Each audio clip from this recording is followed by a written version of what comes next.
With Governor Rick Perry and President Barack Obama, sometimes you get what you ask for. Governor Perry said he's met with the president on the tarmac before, had a handshake to try to talk about big issues like immigration. That wouldn't do, Governor Perry said. You see them there. That's back in 2013. So he wants a meeting with the president, and the White House this morning overnight sends him a letter saying, sure, let's meet. The president will be in Texas tomorrow, Margaret. He's going to have a meeting in Dallas. He's not going to the border. A lot of Republicans have said, go to the border, get a first-hand look at this crisis down there. He won't do that. But he is meeting with faith leaders and immigration activists in Dallas, and he says, Governor Perry, come on in. I would say a smart counter from the White House, but also an opportunity for Governor Perry, no?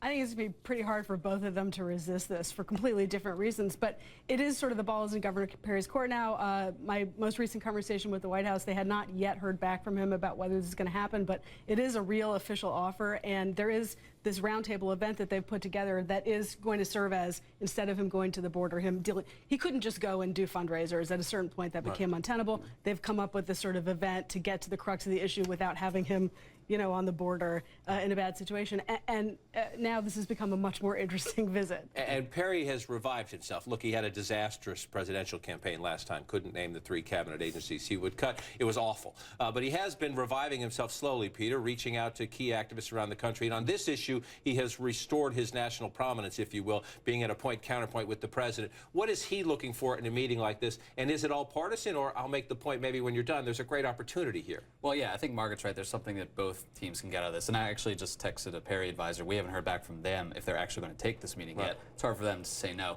But to your point, yes, it elevates him. I mean, at some point, the White House, called his bluff, so to speak, and now he kind of has to accept it. But it puts him eye to eye with the President of the United States. And this does elevate Rick Perry, like you said, who's trying to sort of climb back to prominence and be taken seriously.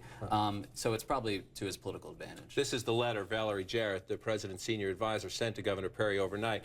It starts with, thank you for your concern about the urgent humanitarian crisis. So a little bit of a there. But then it does list on the back the things the president's going to ask for $2 billion, maybe more than $2 billion this week for some steps on the border. Here's my question to both leaders. Look, the White House is doing this for political purposes. Governor Perry's doing it for political purposes. There's a major policy issue here. Might they actually seize this opportunity to say, we disagree about this, this, and this. We'll fight that another day. But how about we agree on this, this, and this? And maybe Governor Perry can actually send a message to his fellow Republicans saying, look, we may be at odds with this president, but when it comes to increasing the border security, speeding up the processing of these children, we can cut a deal.